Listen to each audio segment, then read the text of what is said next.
papo, que é: gestores devem dormir e acordar pensando em como extrair a melhor versão das pessoas. Porque empresas incríveis, já pararam para pensar? De fato, elas são equipes incríveis, né? São pessoas que fazem as empresas crescerem dramaticamente. E uma coisa que eu quero também trazer para a gente pensar aqui é um flywheel, né? Para quem não sabe, o flywheel é aquela rodinha que você começa a girar e ela é pesada no começo, mas depois, a hora que ela pega, ela começa a crescer com bastante velocidade, né? E esses pontos em comum que eu trago de uma equipe incrível de growth, depois de observar, né, o crescimento de tantas empresas até agora, ela mistura 3 pilares, onde o growth está no centro, mas existem alguns pilares que são os principais, e eu vou abrir um pouco mais cada um deles, né? A criatividade, os dados e o processo, legal? Então, por que criatividade? Primeiro, né, soluções rápidas de problemas com alto impacto no menor tempo possível, né? Quando você traz pessoas criativas para o seu time, você vai solucionar problema com muito mais velocidade, com muito mais intensidade.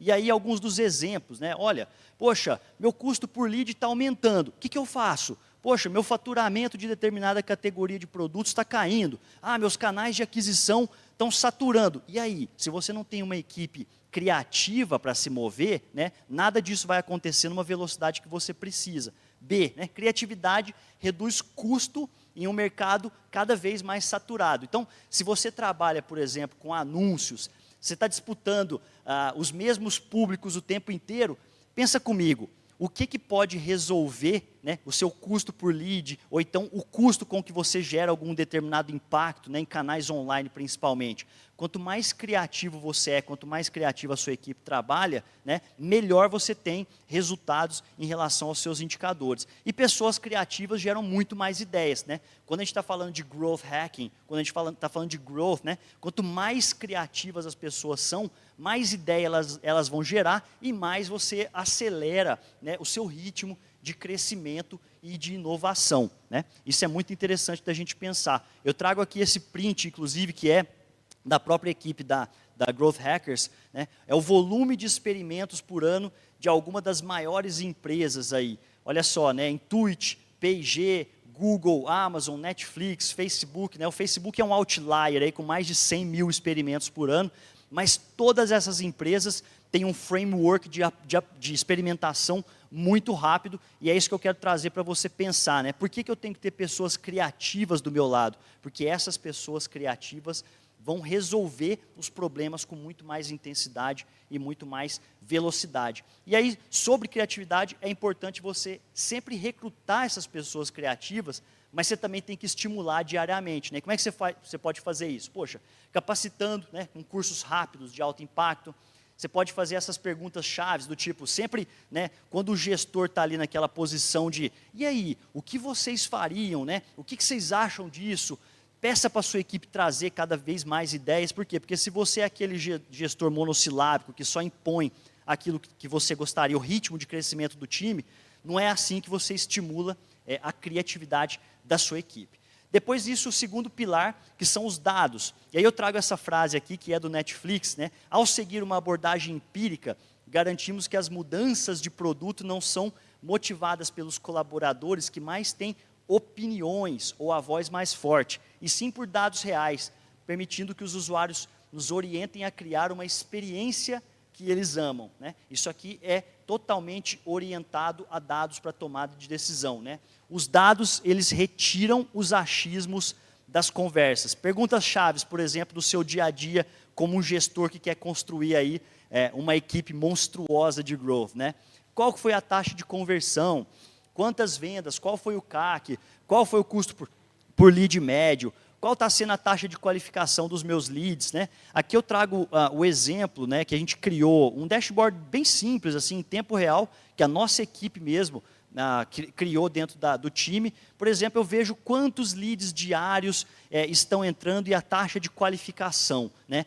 Quando a gente entra numa reunião, pessoal, uma reunião qualquer diária, para a gente discutir qual está sendo o CPL médio, qual que está sendo a taxa de qualificação média, e qual está sendo o custo e o perfil desse público-alvo, né? Nós trabalhamos muito com gestores, né? Com empresários, com executivos. Então eu quero saber, quanto mais empresários, executivos na nossa base entrando em tempo real, melhor estão acontecendo, né? Melhor está sendo a nossa taxa de efetividade das campanhas. E aqui um outro exemplo de como que os dados podem nos ajudar, que são os cohorts de receita. Por exemplo, quanto que o lead entrou na safra de julho de 2020, o lead entrou na safra de agosto de 2020, e quanto que ele está gerando para nós, né, de caixa, de fluxo de caixa, ao longo de um determinado período. É muito interessante quando você traz os dados para a conversa, porque você retira todos os achismos e você consegue melhorar demais a evolução do seu time de growth dentro da sua empresa. Você pode ter uma montanha de dados no seu negócio. Se você não tiver um processo, você não tem absolutamente nada. E aí por que processos? Né? Que a gente entra no último pilar dessa nossa flywheel, dessa nossa rodinha aí. Os rituais serão responsáveis por disseminar a cultura de growth e acelerar os seus resultados, né? Além de impor também um ritmo de crescimento na sua empresa. Então, para a gente entrar, dissecar um pouco mais a questão dos processos e como é que a gente acredita que são as melhores formas de você aplicar isso no seu negócio, empreender isso dentro da sua empresa, do time de growth também, você tem que primeiro começar pelos seus objetivos, né? Não importa se você é uma pessoa fanática pela North Star Metric, pela meta da obsessão, métrica da obsessão, pela meta, não importa, chame isso da maneira como você quiser, eu sou agnóstico em relação a isso. Se a sua equipe não tem uma direção, ela não sabe para onde ir, então é importante que você, como gestor, você coloque, né, esse direcionamento para que você tenha melhores resultados no seu dia a dia. Então, um exemplo dos objetivos, a gente trabalha em cima sempre do framework chamado SMART, tá? SMART, que é específico, mensurável, atingível, realista e em um determinado espaço de tempo. Por exemplo, sair de 150 mil usuários únicos para 200 mil em 30 dias. Ou então, faturar 15% mais nesse mês do que no mês anterior. Então, esse é o nosso bate-papo diário, é o bate-papo que, inclusive, a gente ensina para os nossos alunos o tempo inteiro. Seja específico nos seus objetivos, porque é isso que vai mostrar o caminho, a direção que a sua empresa e a sua área de growth precisa perseguir, né, o tempo inteiro. Defina um time frame de evolução, um espaço de tempo que vai fazer sentido para a sua empresa. Às vezes isso aqui é uma coisa meio, parece que simples, né, meio básica, mas depois que a gente começou a olhar os espaços de tempo que faziam sentido para nós, né, a gente conseguiu atingir muitos melhores resultados. Por exemplo, a gente tem lá 30 dias é a nossa meta mensal, é claro que a gente olha para o crescimento anual, como eu mostrei em alguns slides anteriores, mas a gente olha sempre 30 dias a minha meta mensal e 7 dias a nossa meta semanal, que a gente transformou ali na nossa sprint, né, que é o tempo que a gente vai rodar experimentos para atingir aqueles determinados objetivos, né. E aí com isso em mãos, a gente vai lá e desenha o nosso calendário com as nossas ações promocionais, né. O nosso calendário, eu diria que hoje é uma das coisas mais importantes que a gente tem na empresa, por quê? Porque ele é sagrado, né, para ele que a gente olha e a gente fala, poxa, essa semana vai rolar promo tal, a outra semana vai rolar promo tal, com quais produtos, com quais clusters de clientes, né?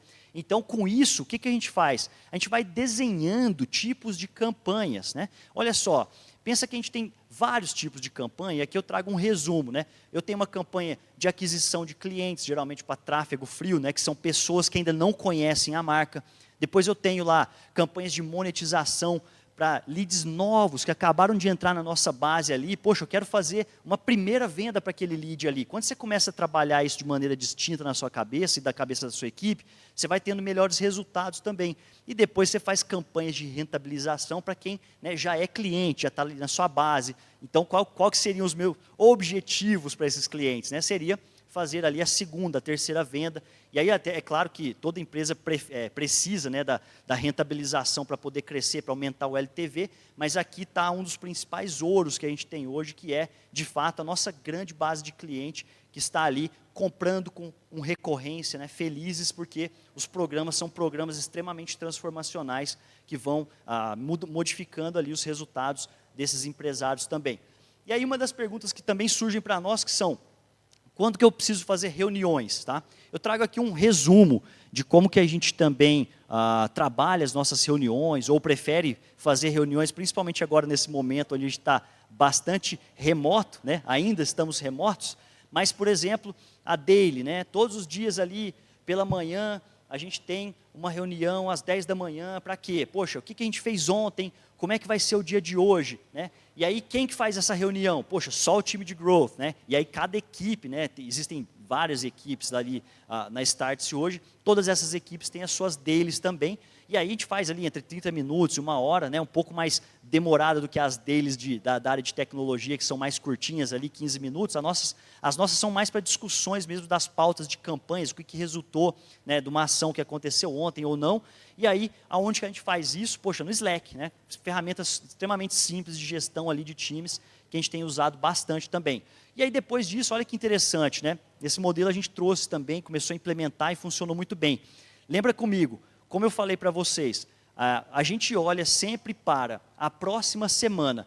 Qual que seria o melhor dia para eu desenhar a próxima semana? A minha próxima semana a gente desenha na sexta pela manhã. Por quê? Porque a partir de segunda-feira a gente já está fazendo campanhas ativas, né, para poder bater o nosso objetivo de vendas. Então a gente vai fechando o nosso flywheel. Então sexta pela manhã, o que a gente faz? A gente define as campanhas de venda da próxima semana e quem trabalha nela, quem participa dessa reunião são os estrategistas de growth, 1 horinha ali mais ou menos no Slack. E aí, essa growth meeting é uma reunião que hoje é bastante difundida para quem trabalha com growth hacking, né? Então, quem participa aqui, somente o growth hacker, né, ou as pessoas que estão mais orientadas para growth ali e áreas interessadas, onde a gente vai definir quais foram os experimentos que aconteceram na última semana, né, o que aconteceu com aqueles experimentos ali, e a gente vai definir os experimentos da próxima semana.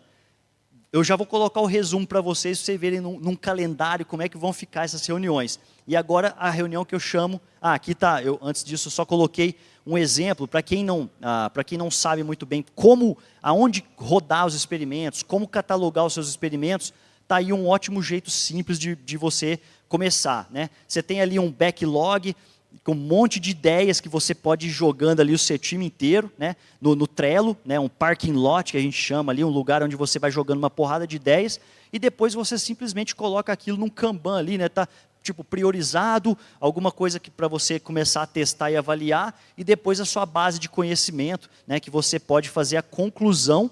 Então, aprender muito sobre o que está acontecendo de experimentação aí dentro da sua empresa, né? Isso aí é uma coisa que é o grande ouro, porque é onde você vai entender exatamente o que você rodou de experimentos e para onde esses experimentos estão te levando a partir de agora. E aí, uma das reuniões, né, que eu particularmente acho hoje uma das mais importantes para o negócio, para qualquer tipo de negócio, é a copy meeting, ou você pode chamar reunião de criativos, o que você quiser chamar. Por quê? O que a gente fala nessa reunião de copy, né? É uma reunião onde a gente define todas as nossas big ideas, as nossas headlines, a forma como a gente vai conectar a nossa mensagem com os nossos clientes ali, de maneira que vá realmente entrar e fazer a diferença para a vida deles, né? Para nós, e acredito que para você que está aí nos assistindo agora, o copy pode ser uma das grandes alavancas de crescimento para que você, eu estou falando isso mais até para encorajar você a pensar nisso, né? Que a comunicação é hoje uma grande arma para você fazer aí muito mais resultado e às vezes fazer melhor do que os seus concorrentes estão fazendo. Então vamos lá, aí o resumo dessas reuniões, olha como fica simples, né? Todos os dias você tem a daily, ali sei lá, no nosso caso às 10 da manhã, poderia ser às 9, às 8, o horário que melhor empregar para você, e depois disso, às 2 da tarde tem a copy meeting, e depois às 3 da tarde tem a growth meeting ali, que a gente fala sobre os experimentos. Show de bola, então o resto do tempo a equipe está ali, né, fazendo acontecer, tocando o bumbo e fazendo os experimentos rodarem da maneira que tem que ser de fato, legal? E aí, uma dica extra sobre essa questão dos processos, essa questão aí de como você faz uma gestão de um time de growth, né? Primeiro, marque bate-papo específico para você resolver pendência, mas assim, não fala só, olha, a gente vê isso aí amanhã, a gente vê isso aí daqui a pouco. Não, se você fizer isso, o que vai acontecer? O dia a dia vai te consumir. Então, a minha recomendação para você pegue o calendáriozinho lá e agende com o determinado responsável da sua equipe que precisa tomar aquela decisão com você. E depois que isso acontecer, você marca também um follow-up para cobrar ali as pessoas desses combinadinhos que vocês fizeram. Por quê? Porque se você não mensurar a atividade que aconteceu, que foi combinada ali atrás, ela também vai se perder e você não vai criar base de conhecimento, tá? Essa dica aqui é fantástica, a gente aplica muito e eu recomendo para você levar para a sua empresa também. E aí, como é que se avalia, né? Ainda falando no guarda-chuva de processos, né? Como é que se avalia a sua equipe? No nosso caso, a gente usa os OKRs, tá? Eu não vou entrar na discussão de definir o que são os OKRs, ou então como é que você implementa. Nós achamos ali uma forma de trabalhar e eu vou explicar isso de uma maneira bem generalista, né? Os OKRs são os objetivos e os resultados chaves, né? Como é que você aplica objetivos e resultados chaves? Eu vou falar isso do jeito que a gente define lá. Por exemplo, eu falo o meu objetivo, que é um objetivo macro, né? Crescer receita transformando clientes em compradores recorrentes, né? Isso aqui é meu objetivo, eu quero aumentar minha receita e transformar esses clientes em clientes compradores vorazes, recorrentes, né? Você pode até usar uma linguagem mais agressiva na definição dos seus objetivos.